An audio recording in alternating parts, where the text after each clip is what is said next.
Thank you very much, Thomas, for that very warm welcome. And congratulations on your English, which is actually more beautiful than mine because you think about each sentence and pronounce it correctly. Obviously, I've now been put in a very difficult position because I know I'm talking to a largely hostile audience. I came here in the hope that you all had open minds. Perhaps your minds are open even though your conclusions are closed. Let's hope.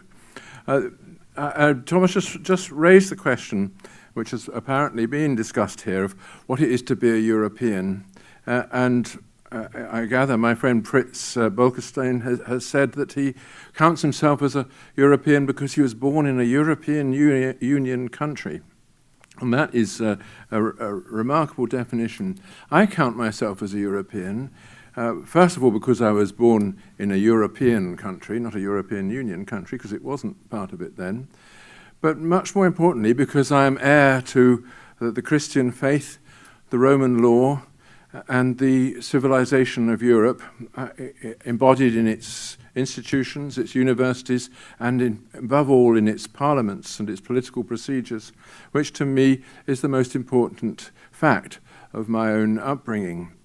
And I think that my country embodies those traditions, those European traditions, as well as any other country in Europe, and has done perhaps more than any other country in Europe to defend them. So inevitably, therefore, I don't think that whatever it is that makes the people of Britain want to move away from the European Union, whatever it is really a proof that they're not European. On the contrary, I think many British people, certainly of my persuasion, would say that it's precisely our nature as Europeans that makes us move in the direction that we're moving, that we become doubtful about the European Union because it does not represent Europe. It does not represent the Europe that we know and love and which made us the civilized things that we are, or at least some of us. So let me just say why I think the British people feel so doubtful about the European Union.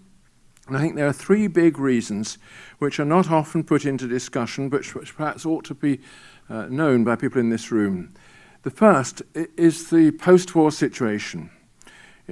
We, the British, had successfully defended our sovereignty against Nazi aggression and had not been occupied. All other nations, save Spain, Portugal and Sweden, which maintained a kind of neutrality, had suffered defeat and or occupation. This means there's an enormous difference in the underlying psyche of the British people, in particular of my parents' generation, who had fought that war, protected our country, came away from that war with a sense of having achieved what they set out to do, which was to protect our freedom, independence and sovereignty from a major threat to which other countries had succumbed. And I think this means that we start from a different premise, the premise that we have earned our freedom, we've defended our freedom, and in doing so defended Europe, the European values, against the most recent attempt to submerge them, which was the attempt of the Nazis. Of course, then there was the attempt of the communists, which is another question coming later for most of us. So the motives for us, British people, to surrender our sovereignty to a transnational body politic were inevitably different, even if they existed at all. They weren't the same motives as the Germans had or the French had, who had survived occupation and the enmity between them and wanted a new kind of reconciliation. We didn't need that reconciliation because we'd never been forced to have it thrust upon us. So our parents asked the question, was the fight worth it just to give in, just to surrender that thing that we had spent our lives and fortunes on defending? And I think that question has always been in the back of the minds of the British people as one reason why they've been sceptical about attempts to take national sovereignty away. So that's the first big reason that the British are sceptical.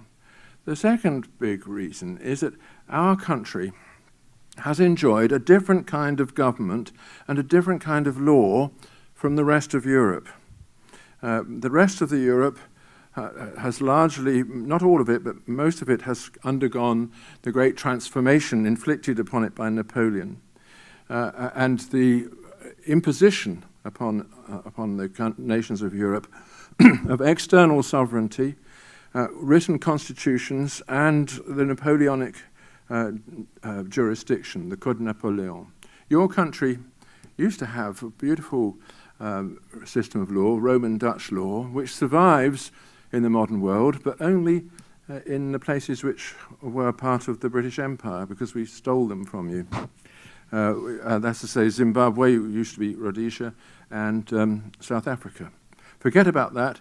The fact is that the Netherlands are governed by a Napoleonic-style jurisdiction in which law is imposed upon people from above by the decisions of the legislature and works down into the capillaries of society. In my country, law is not largely, or wasn't largely, imposed from above, but was created in the courts. And indeed, to say that it was created is already to beg an important question. The British people regarded the courts of law, courts of the common law as it's called, as discovering the law. You take your dispute to a judge and the conflict that is really troubling you, you put it before that judge, and if he is impartial and proceeds according to the principles of natural justice, as they're called, then he will discover the legal solution, even if nobody has ever said it before. Parliament then has the business of ratifying this if it comes before Parliament, but much of our law has never come before Parliament. This is an extraordinary fact, that we have built up a legal system from below, from the resolution of the conflicts that occur between ordinary people, and only now and then with the intervention of the legislature imposing laws from above. You can understand this if you contrast the law of product liability in English law with the laws, all the laws and regulations about product liability which have been created by the European Commission and the European Court of Justice.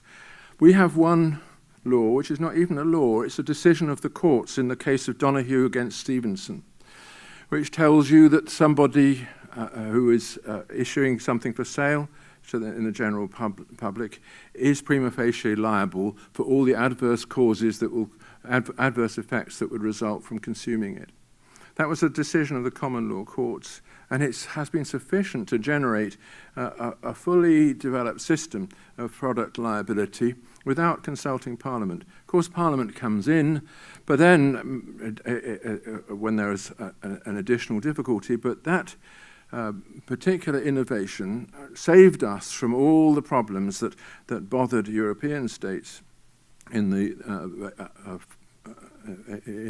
interwar period.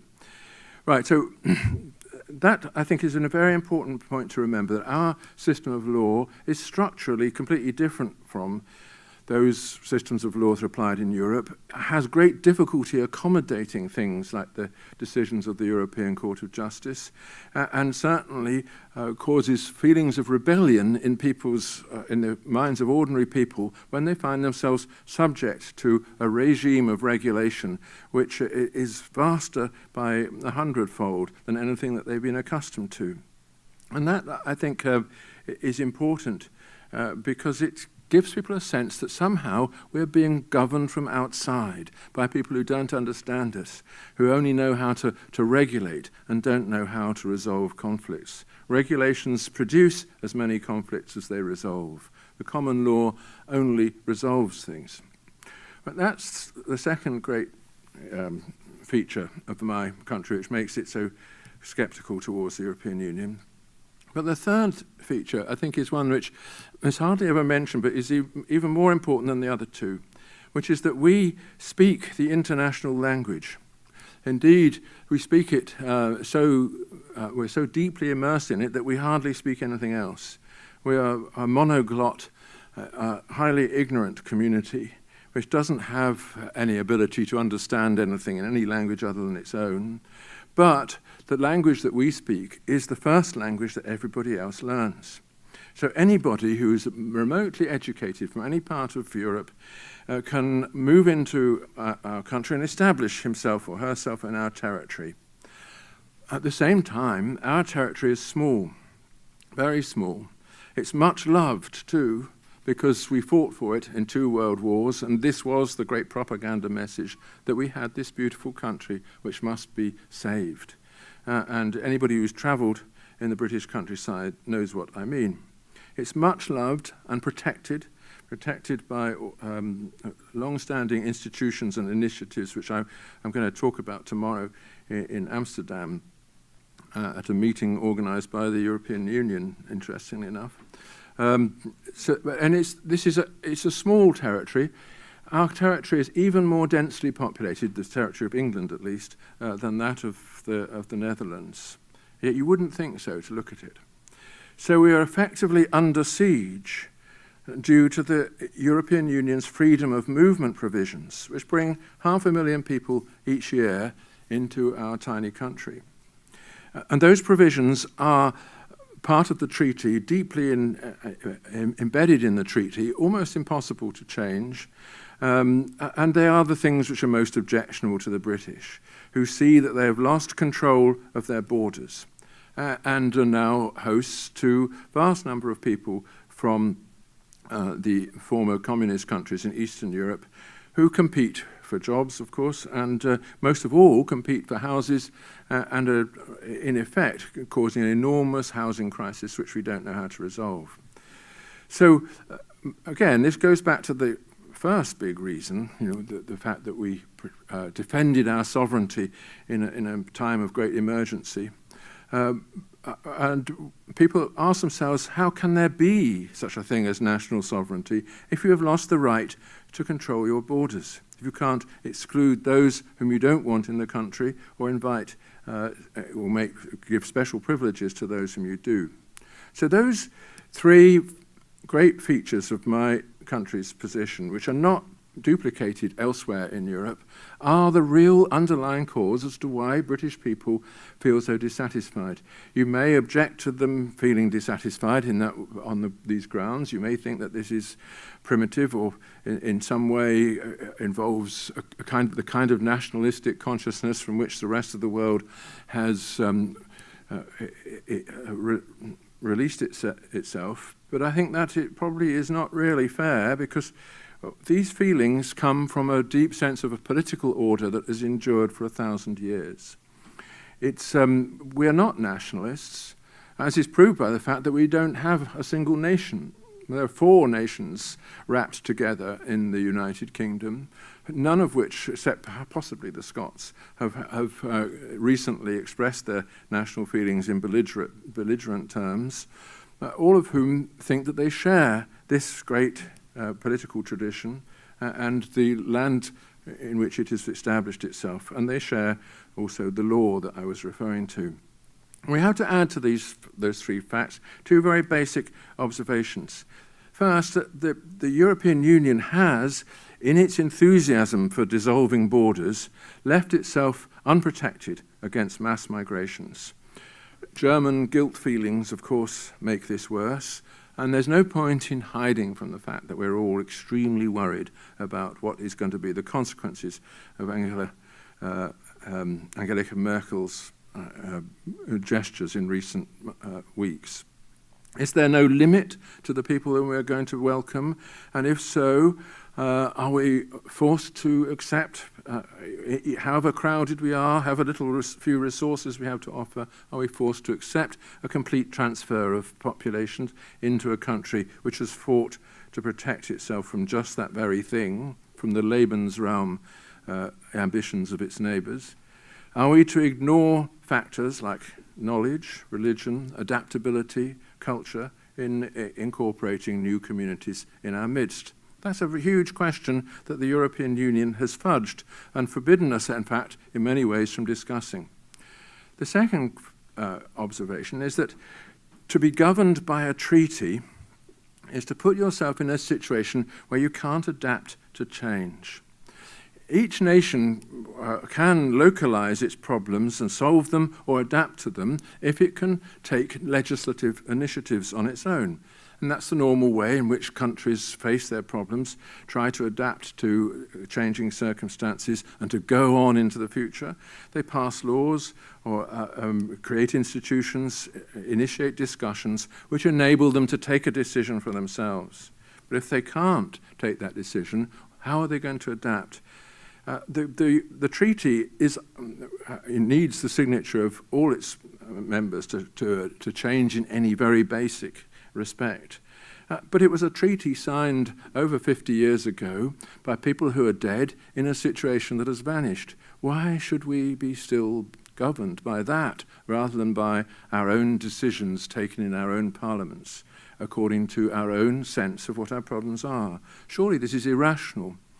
When Lenin imposed communism on the what became the Soviet Union, he destroyed all the institutions in which opposition could take shape, not just the parliamentary institutions, but the legal institutions too, abolishing the courts and the legal profession and all the rest, so that there was no reverse gear. And the Soviet Union went on for 70 years until it finally met the brick wall which had been there all along. Building a political order without a reverse gear or without an ability to change in accordance with the needs of the moment is the greatest political mistake. It's the mistake of making a political order which won't recognize mistakes. And that's what I think the European Union has done by attaching all of its procedures to a treaty signed in a situation that has vanished. So out of this, there has arisen a strong sense that there's not just a democratic deficit in the European process, which many countries admit that there is, but a deficit of legitimacy in the whole thing. That the European process has confiscated national sovereignty but offered nothing in exchange for it. And now, of course, here people give lots of economic arguments, and of course they're very complicated economic arguments, to which I give two replies before stopping, because I know that you won't accept anything that I've said so far. So I might as well get the whole lot down so you can have some more things not to accept. First of all, the economic arguments don't tend in one direction. A customs union, of course, amplifies trade and therefore prosperity, but the European Union regime of regulations cuts against that, giving a competitive edge to countries on the Pacific Rim and controlling hours of work and conditions of labour in ways that make the European Union nations uncompetitive in the modern global economy. Now, these matters are complex, and I've discovered that no expert agrees with any other. The evidence of history, in my view, is that all economists are self-appointed authorities and that all their judgments are wrong. But, that's only my view. The second reply to this is that the argument is not about economics anyway. It's about identity. Who are we? Imagine persuading people to share their house and their land with a family whose manners and values they cannot accept, on the grounds that they will be twice as wealthy if they do so. Their response would be, okay, that's great, that we would be twice as wealthy, but we wouldn't have what we really want, which is our love for each other, our attachment to this place, and our ability to govern ourselves according to our own way of life. And that seems a perfectly reasonable response. And one of the great questions that this whole debate raises is whether there are not other values than economic ones. In the world in which we live, politicians, as soon as they're given a question to answer, they collapse the question into economics, say we'll be worse off if we do this, better off if we do that, and so on. Even though economic questions only come after all the other questions, the questions of our integrity, sovereignty, and freedom. And that's what it is all about. Thank you.